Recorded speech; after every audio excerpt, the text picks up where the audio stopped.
Zonja dhe zotrinj, ju përshëndes nga edicioni informativ qendror këtu në Blu Televizion. Do të ndalemi te kurorat e luleve dhe omazheve. 5 maj në varrezat e dëshmorëve të Vlorës, të pranishëm përfaqësuesit më të lartë të pushtetit lokal dhe qendror, qytetarë të Vlorës dhe familjar të dëshmorëve.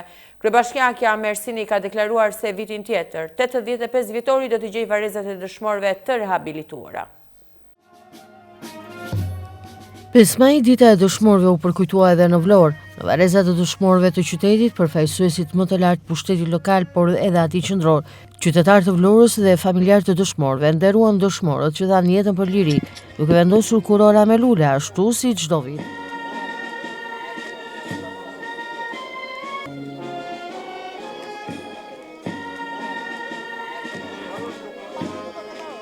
Për kryetarin e Bashkisë së Vlorës Brunilda Mersini, kjo ditë krahas krenarisë për ata që dhanë jetën për liri, është një ditë reflektimi për të gjithë, për të bërë punë më të mira. Mersini tha se viti i ardhshëm 85 vjetori do t'i gjejë varrezat e dëshmorëve të rehabilituara, duke lartësuar më tepër figurën e tyre.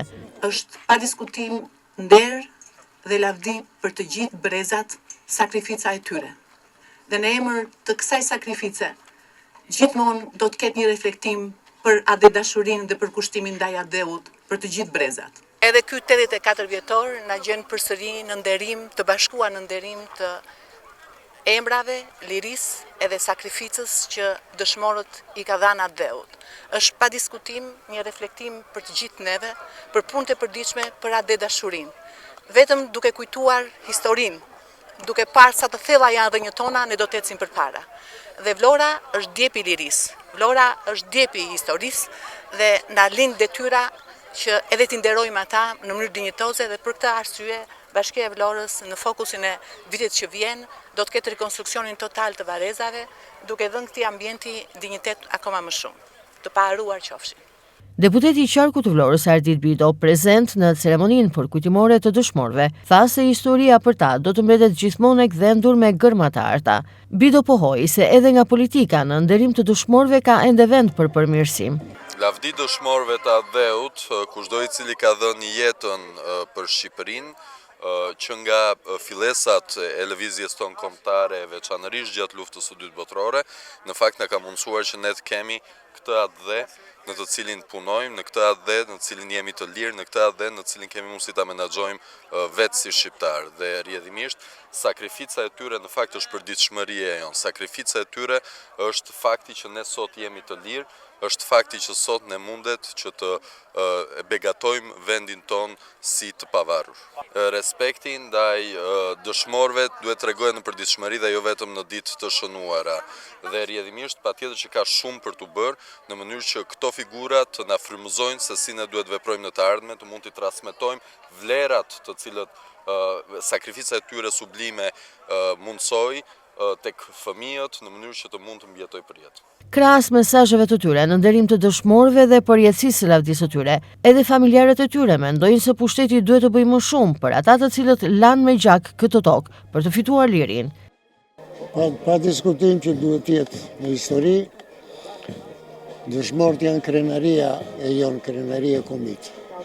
Ata vunë jetën e tyre në themelët e Shqipërisë së re. Mendojmë që janë të vlerësuar, po ka edhe gjëra që duhen rregulluar. Fjala vjen për shembull për varrezat duhet të mirëmbahen më mirë akoma. Gjithashtu ne si pasardhës së tyre duhet t'u respektojmë brezave, veprën e tyre. Po janë ndarë dëshmorët e adeut dhe dëshmorët e luftës nacionale qeveritare. Këta janë, të gjithë janë dëshmorë dhe kanë statusin e dëshmorit. Por, ndajnë këtos, se 28.000 janë ata që janë miratuar që në 50 në ndeja. Pastaj, kanë vajtë 56.000 tani, po këta që janë bërë mbrapa që janë dëshmorët e adeut. Ata janë dëshmorët e luftës nacionale qeveritare. E megjithatë, të gjithë janë bashkë për një qëllim. Për këtë Shqipëri. Po, janë vlerësuar janë me status gjithë organet që ka të vazhduar.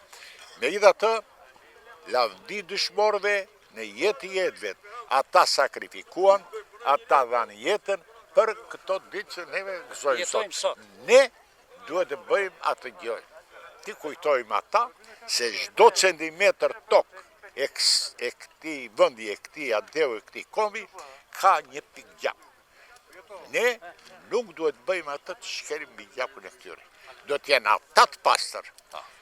Ata e bën detyrën, atë edhe detyra jonë është që ne t'i kujtojmë ata në jetë jetëve. Të atyre që kanë rënë dhe kanë larë tokën me gjak, jetojmë ne sot, edhe juve, edhe neve që jemi mosha. Adeu si është sot? Adeu ka jaj, mosha jote ku do jeju, më shqyqy që pashtyja, se të tjerë s'kam njëri, mosh të re, kanë ikur. Jo, Po të vlerësuar janë shumë. Janë të vlerësuar se humbet njeri vlerën e dëshmorit. Po edhe në politika, Vetëm na e djata nuk janë të vlerësuar. Na e majtë janë tepër të vlerësuar. Ata manet që kishin ata për një Shqipëri të lirë demokratike, se ata dëshmorë që ka rënë dëshmorë kanë qenë edhe dëshmorë me shkolla larta që kishin mbaruar perëndim.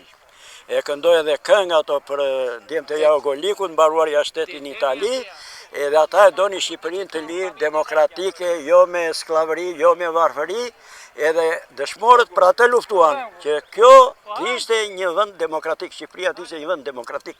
A janë të vlerësuar nga politika sa të kohë? Po janë të vlerësuar, po ka akoma për të bërë nga politika, se po flitet jo për restaurimet, jo për mbajtjen, jo pa drita me drita, jo kështu po ashtu. Familjet e tyre?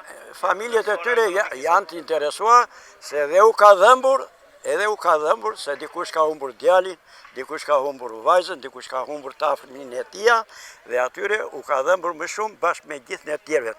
Po ne tjerët, si thashun që para një intervist, kemi pasur njerëzit tanë të afërt, edhe në dhëmp edhe neve, dhe mbi kockat e atyre, po ndërtohet kjo Shqipëri. 5 maj krahas një dite në nderim të dëshmorëve të Adheut, duhet të shërbejë edhe si një ditë reflektimi për politikën, për të bërë sa më shumë, si të majtë e të djathtë për ata që dhanë jetën për liri, pasi shumë është folur për dëshmorët e Adheut, por shumë pak është bërë për ta, duke u kujtuar vetëm në ditë të veçanta të vitit, kur flitet dhe jepen premtime. Është përkujtuar sot edhe në Fier 5 maj, dita e dëshmorëve. Në ceremoninë përkujtimore morën pjesë autoritetet më të larta vendore dhe deputet të qarkut Fier të Partisë Socialiste. Ndërkohë në këtë aktivitet u vure mungesa e kryebashkiakut të Fierit, Armando Subashi.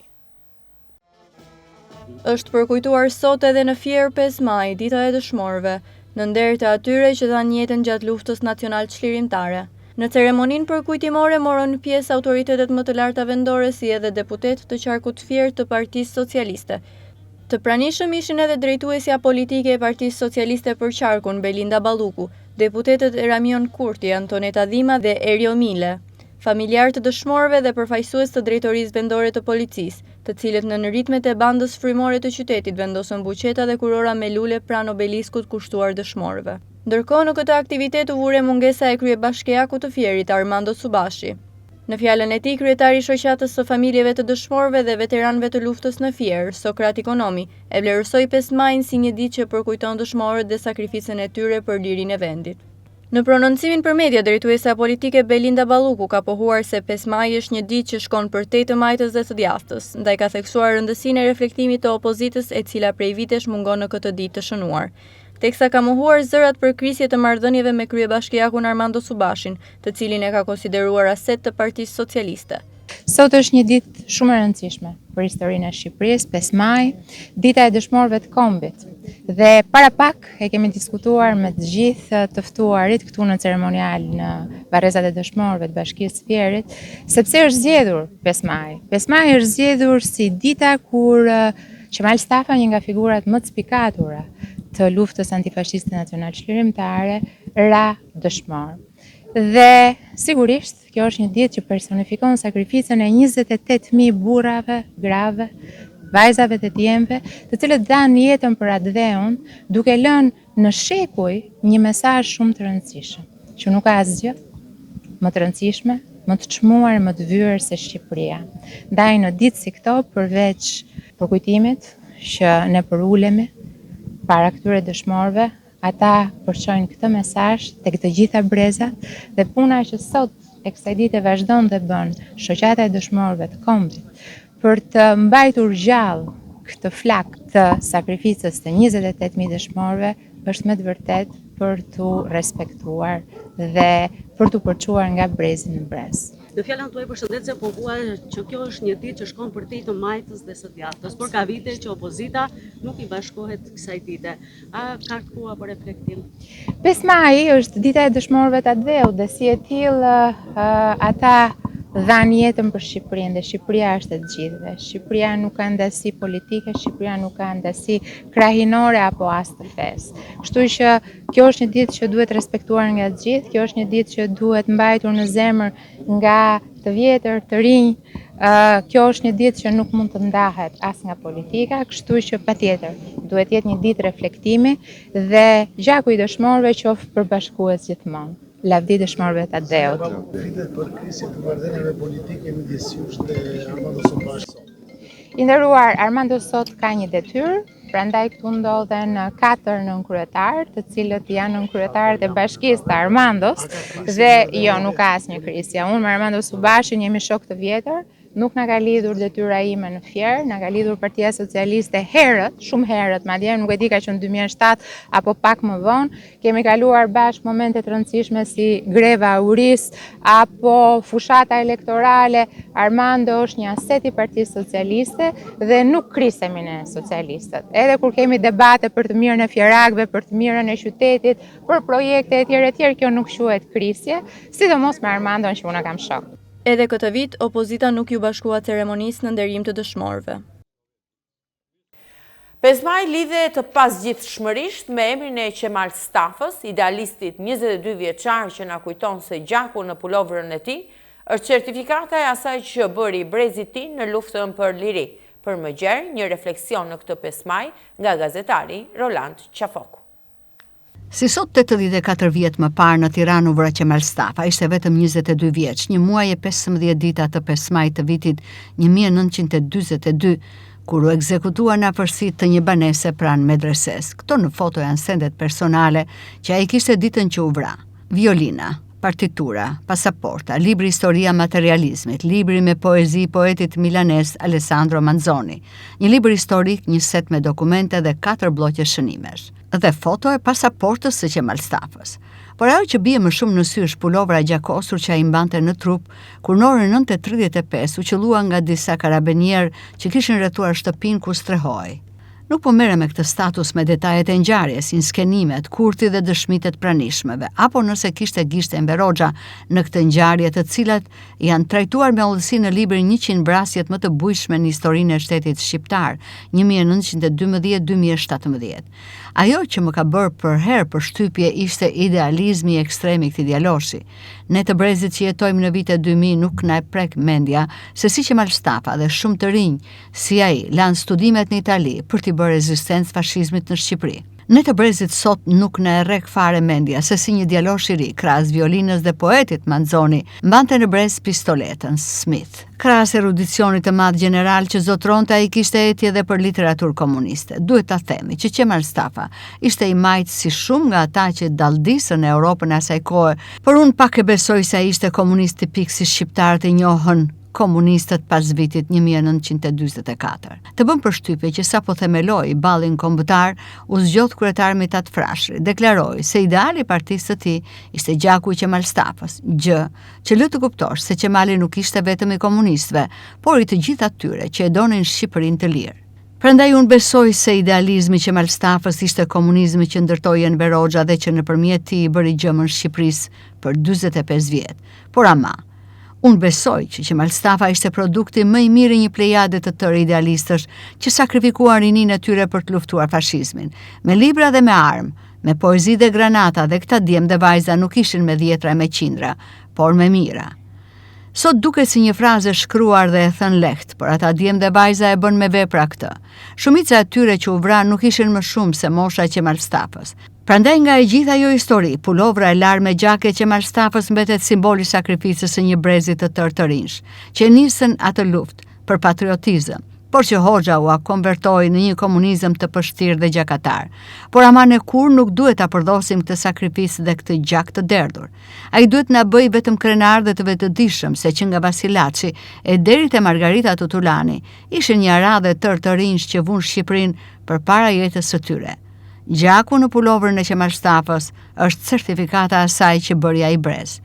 nderim për të gjithë ata që dhanë jetën për lirinë, nderim për 5 majin.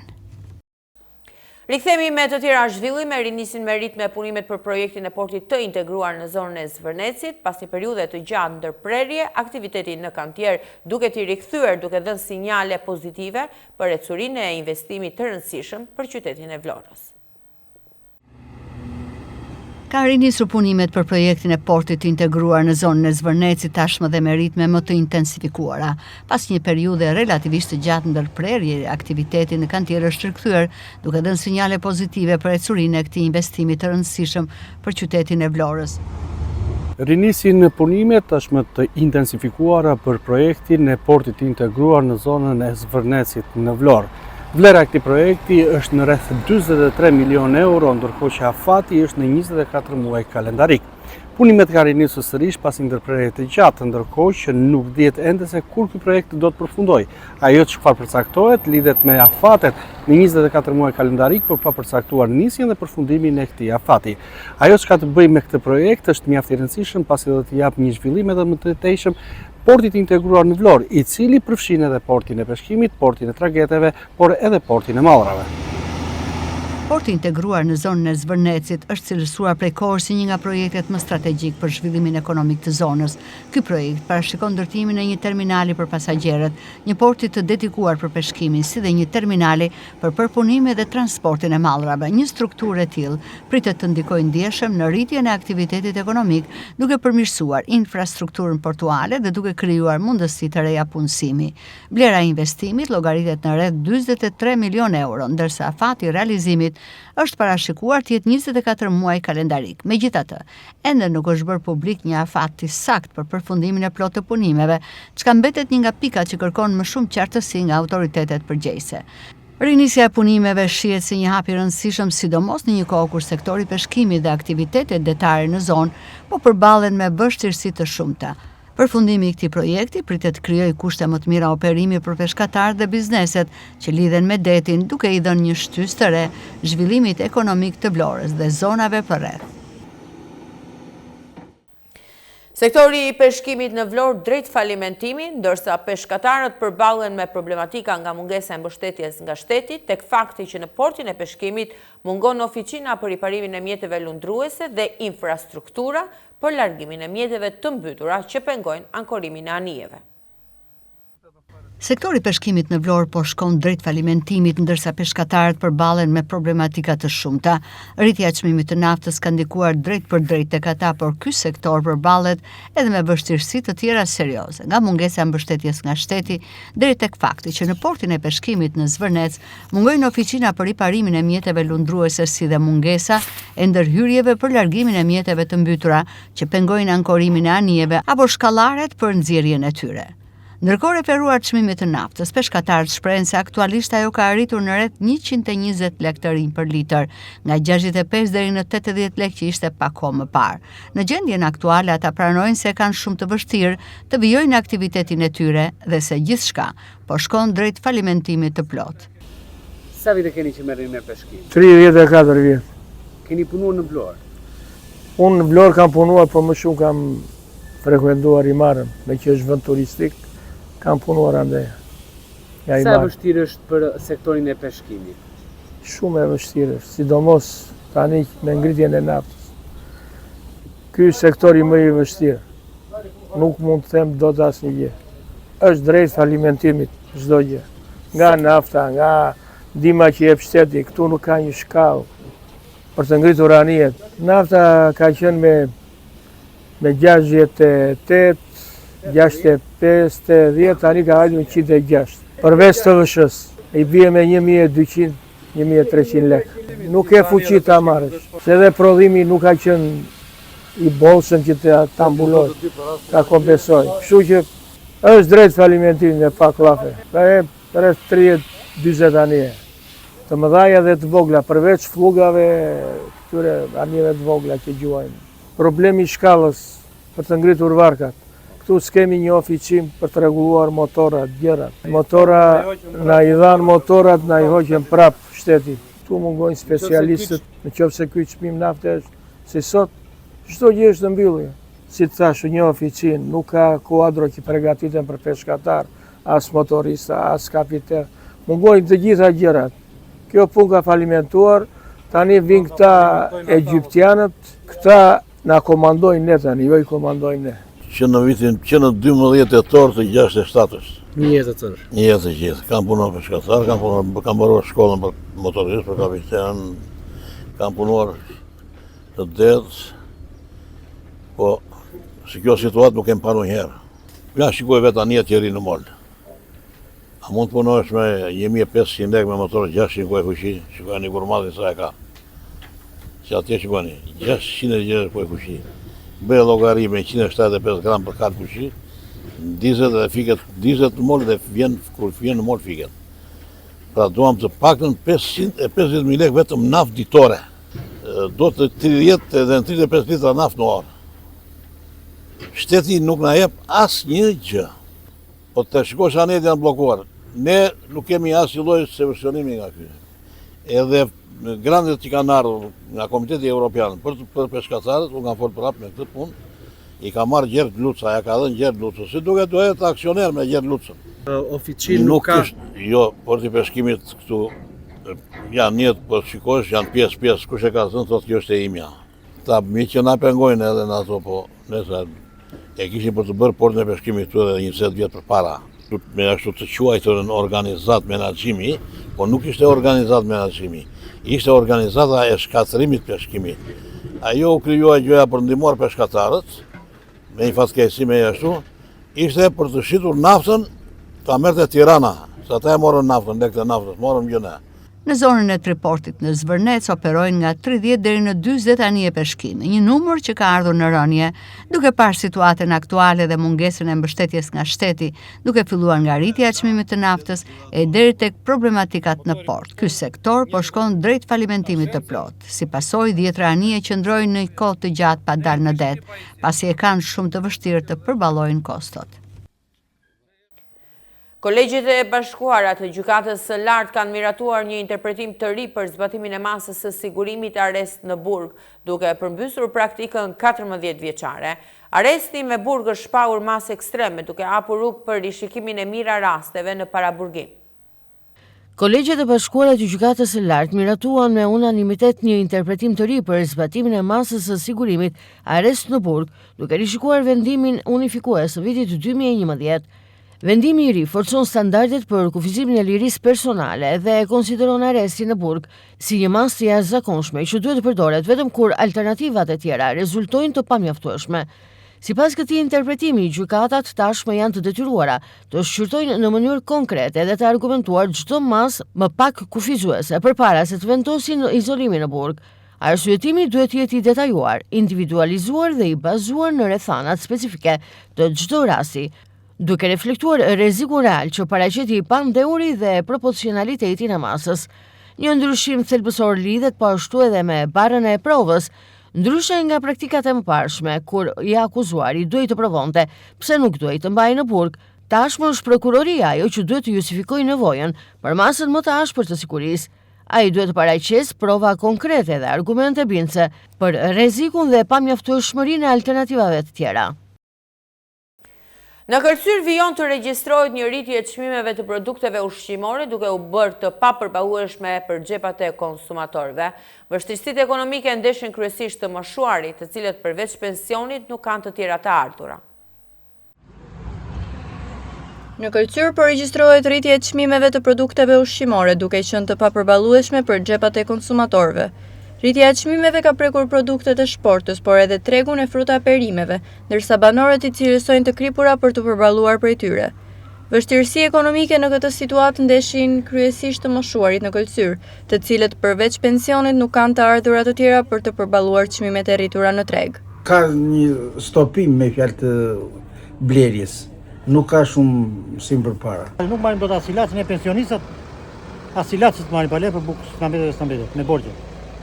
Ka ku dërmë. Ne presim kur vjen në pazarit të dielës se vina korça në Berati në vinë që ulin çik çmimet. Sa këtu ditë rradha besat një sallat, jeshile 2500 lekë. Një tuf, por kjo hajt ajo mos u hengit ajo sallat. Përgjatë këtyre viteve, zona e Kërcyrës është përballur me emigrimin e lartë të popullsisë, duke sjellë mungesë të fuqishme punëtore dhe ndikim negativ në ekonominë lokale. Shqipëria është dëgjuar me vëmendje dhe respekt gjatë diskutimeve në summit. Kryeministri Edi Rama ka ndarë pamje nga punimet e summitit të 8 të Komunitetit Politik Evropian në Yerevan të Armenisë, i cili bëri bashkë 48 kryetarët e shteteve nga i gjithë kontinenti. Kryeministri shqiptar Edi Rama ndau pamje nga punimet e summitit të 8 të Komunitetit Politik Evropian në Yerevan të Armenisë, i cili këtë vit bëri bashkë 48 kryetarë shtetesh dhe i qeverish nga i gjithë kontinenti, nën moton ndërtimit të ardhmes, uniteti dhe stabiliteti në Europë. Rama publikoi takimet dhe momentet kryesore të summitit, teksa voli në duke edhe angazhimin e Shqipërisë në këtë forum të rëndësishëm politik. Kreu i qeverisë shqiptare theksoi se Shqipëria është dëgjuar me vëmendje dhe respekt gjatë diskutimeve në summit. Në një kohë transformimesh të thella gjeopolitike, diskutimet u fokusuan në forcimin e bashkëpunimit ndërmjet vendeve europiane, koordinimin e veprimeve për rritjet e qëndrueshmërisë demokratike, si dhe avancimin e lidhshmërisë dhe sigurisë ekonomike dhe energjetike. Summiti u bashkëkryesua nga presidenti i Këshillit Evropian Antonio Costa, si dhe kryeministri i Republikës së Armenisë Nikol Pashinyan. Pjesëmarrja në këtë summit konfirmon angazhimin e Shqipërisë për të qenë një aktor aktiv në diskutimet strategjike europiane për të kontribuar në ndërtimin e një Europe më të qëndrueshme, të sigurt dhe të bashkuar. Dërsa sezoni veror po afron dhe destinacionet tradicionale të Europës Perëndimore përballen me mbingarkesë turistike dhe çmime të larta, Riviera shqiptare po shfaqet një tjetër alternativë, gjithnjë dhe më të rejse për pushuesin ndërkombëtar. Ndërsa sezoni veror po afron dhe destinacionet tradicionale të Europës Perëndimore përballen me mbingarkesë turistike dhe çmime të larta, Riviera shqiptare po shfaqet si një alternativë, gjithnjë më të rejse për pushuesit ndërkombëtar, shkruan Betsy Blumenthal në një artikull të botuar në revistën amerikane të udhëtimeve Chase Travel. E përfshirë në listën kryesore të udhëtimeve për vitin 2026, nga Chase Travel, kjo vi bregdetare për gjatë detit jon, po fiton vëmendje për bukuritë natyrore, çmimet konkurruese dhe autenticitetin e saj. Një destinacion në zhvillim. Riviera shqiptare shtrihet përgjatë një segmenti spektakolar, ku malet takojnë detin me ujërat e kristalta. Zona karakterizohet nga plazhe me gurale së bardhë, gjire të fshehura dhe fshatra bregdetar, që ruajnë ende një atmosferë të paprekur nga turizmi masiv. Qytetet si Ksamili, Himara e Dërmiu ofrojnë një kombinim të hoteleve butik, kuzhinës së freskët detare dhe mundësive të shumta për pushim aktiv. Një zhvillim i rëndësishëm infrastrukturor pritet të jetë edhe hapja e aeroportit të ri ndërkombëtar të Vlorës, i cili do të rrisë ndjeshëm aksesin në këtë zonë. E deri atëherë, turistët ndërkombëtar mund të udhëtojnë përmes Korfuzit e të shkojnë me traget drejt Sarandës. Por cilat janë atraksionet kryesore përgjatë Rivierës? Nga Saranda vizitorët mund të eksplorojnë një sër destinacionesh, Parkun Kombëtar Arkeologjik të Butrintit, një park me rëndësi botërore, Syri i Kaltër, burim natyror me ujëra të kristalta, Kalaja e Lëkursit, pikë panoramike për perëndime spektakolare, plazhi i Lukovës dhe AIG5, destinacionet më të izoluara për aventura, Parku Kombëtar i Llogoras, një zonë malore me pamje mbreslënse. Sektori i mikpritjes është në rritje të shpejtë me një gamë të gjerë hotelesh, duke filluar nga butikët moderne deri te resortet bregdetare. Kuzhina shqiptare, një ndërthurje ndikimeve mesdhetare dhe ballkanike, ofron specialitete si byreku apo tava e kosit. Në zonat bregdetare, ku dominon peshku i freskët dhe prodhimet e detit, shpesh të shoqëruara me raki e ëmbëlsira tradicionale si baklavaja. Me një kombinim të çmimeve të përballueshme, natyrës së paprekur e zhvillimit të infrastrukturës, Riviera shqiptare po konsolidohet si një nga destinacionet më premtuese të mesdheut për vitin 2026. Ekspertët e turizmit rekomandojnë eksplorimin e vendit sa më parë, pasi rritja e interesit ndërkombëtar pritet të sjellë po ashtu një fluks turistësh gjithnjë më të madh në vitet në vijim. Në skenën e teatrit Petro Marko, një premierë e re me regji të Roland Mingës, komedia e Zez Plaçka do të ngjitet në skenë në 7 dhe 8 maj. Në një dalje publike, aktorët protagonist ftojnë publikun të lonjat në teatr. Në skenën e teatrit Petro Marko vjen në datat 7-8 maj në orën 19 premiera e re e titulluar Plaçka. Sipas regjisorit të shfaqjes Roland Minga, Plaçka është e frymëzuar nga diçka që ndahet e pikërisht ajo që ndahet janë parat, të cilat Minga thot se vidhen nga një agjenci funerali dhe pas këtij episodi nis gjithë kalvari. Minga tregon se kjo shfaqje bazohet në 3 element: familja, religioni dhe shteti, për të pasqyruar mesazhin që gjithçka shihet, por askush nuk do ta shohë. Ajo çfarë do të kapi Plaçka e Joe Ortonit, një nga mjeshtrat e komedisë zez sot në lëmin teatror, është pikërisht ka kapur në 3 element bazik të jetës shoqërisë moderne, tek familja, tek religioni dhe tek shteti. Ajo çfarë neve na intereson dhe në cilën neve kemi vënë theksin është pikërisht familja dhe shteti. Kjo vjedhje, po e themi, e futur në një sfond funerali, je për masa absurdi, do të thosha, mënyra se si trajtohet komedia, pra komedia e zezë, çfarë kemi dashur të shprehim është gjithçka shihet, por askush nuk dëshiron ta shohë. Dhe kjo ka ardhur nëpërmjet skenografisë Drini Sheut, nëpërmjet lojës së aktorëve, një lojë do të thosha fantastike dhe shumë realiste, për të shndruar këto situata nga absurde në situata qesharak.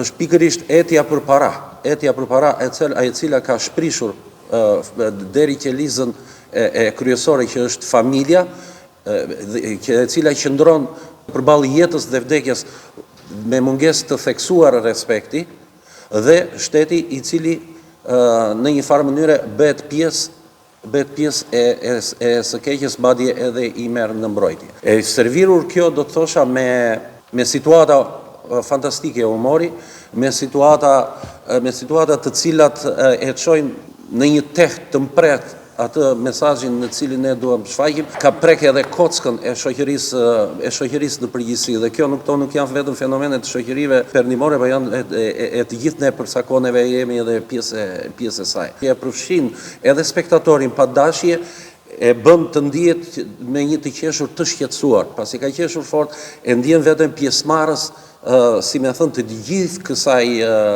të gjithë kësaj rrëmuje të jetës absurde në të cilën zhvillohet shfaqja Plaçka. Për aktorin Artan Islami, komedia e zezë ka një veçanti, pasi në të gjithë regjin që mund të duket absurditet, aktorët duhet jenë tepër realist. Sigurisht që Islami thot se paraqet vështirësi në realizim, por njëkohësisht kjo komedi plot surpriza dhuron një të qeshur të veçantë për publikun.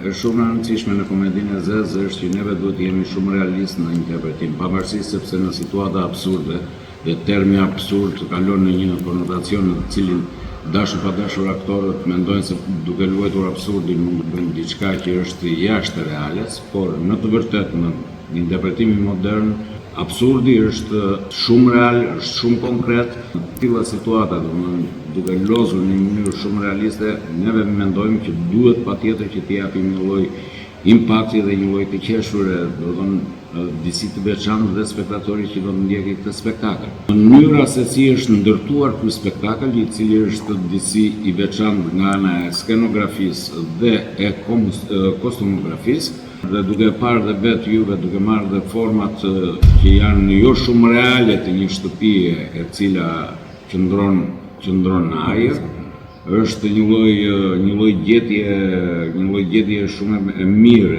Drinit, do të thosha nga gjetjet e shkëlqyera që ai gjithmonë na servir. Drejtori i teatrit Petro Marko Artur Dhamo thot se komedia e zezë, satira therse, është një zhanër i vendosur edhe më parë në skenën e teatrit të Vlorës dhe publiku është gati për të tilla shfaqje, duke pasur një ftesë për të marrë pjesë masivisht që krahas vlerësimeve të jap dhe kritikat e tij. Teatri Petro Marko është në kulmin e një sezoni teatror, flas për periudhën e parë, 6 mujore. Ne jemi pikërisht në momentin që dalim me premierën e tretë për këtë sezon artistik. Nisëm me Bidermani, me premierën e re të aktorëve të rinj Arushi Fund, kërkim të Bishit Gomarit, dhe pikërisht kulmojmë tani me Plaçka. A është gati publiku? Absurdi, apo komedia e zezë nuk është era e parë që bëhet teatri Petro Marko. Duhet marrim parasysh kërkesat e publikut apo si thua shijet e tij, por në një farë mënyrë dhe duhet të jemi si thua të guximshëm që ne të servirim, sepse komedia e zezë është një zhanër që praktikohet në botë.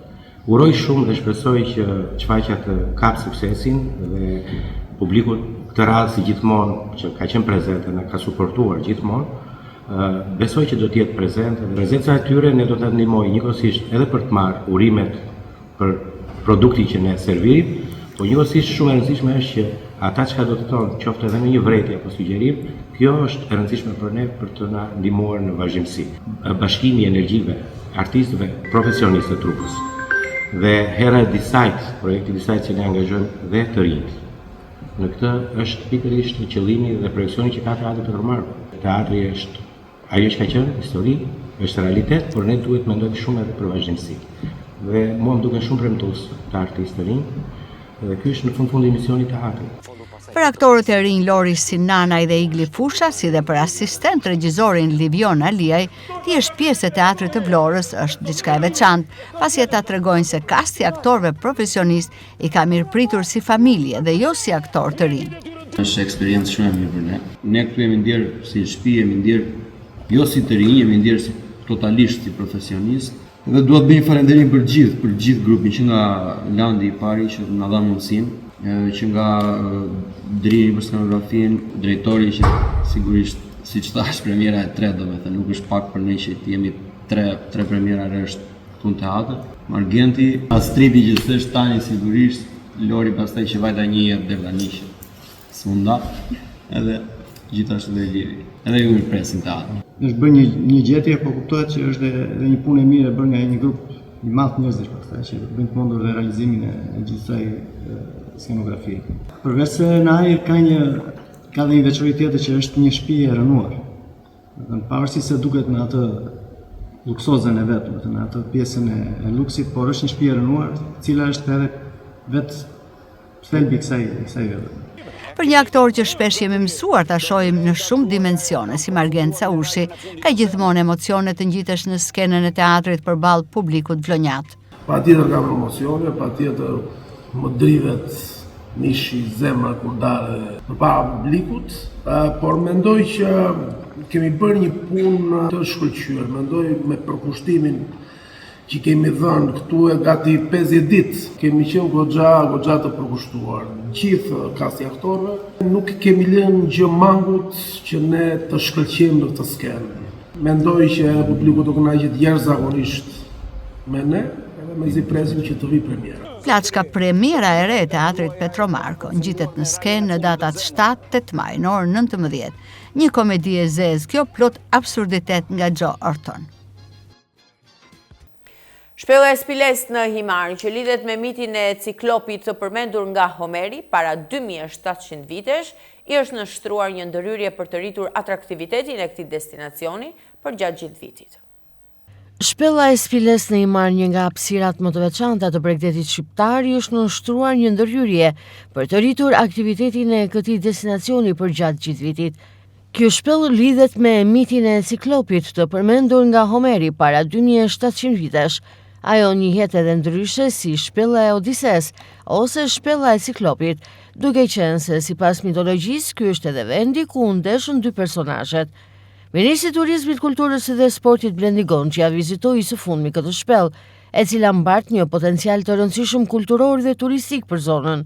Në shpellë ka patur një ndërhyrje të kujdesshme me qëllim mbrojtjen dhe interpretimin e kësaj hapësire unike, duke krijuar mundësinë që vizitorët ta përjetojnë dhe kuptojnë atë pa cënuar integritetin e saj natyror dhe historik. Ndriçimi i pjesës së brendshme do ta bëjë shpellën të dallueshme dhe të identifikueshme edhe gjatorëve të natës, duke krijuar një eksperiencë të re për vizitorët e duke e kthyer atë në një pikë referimi të Rivierës. Një komponent i rëndësishëm i projektit është edhe rikualifikimi i hapësirës përpara shpellës. Do të ndërtohet një itinerari plot turistik dhe kulturor për sitjet e zonës së Himarës, duke lidhur trashëgiminë natyrore dhe ato kulturore. Projekti financohet nga Banka Botërore përmes Fondit Shqiptar të Zhvillimit në bashkëpunim me Institutin Kombëtar të Trashëgimisë Kulturore, me projektim nga Cultural Heritage Without Borders Albanian dhe monitorim nga Drejtoria Rajonale e Trashëgimisë Kulturore Vlorë. Ju falenderoj që na ndiqni, mirupafshim.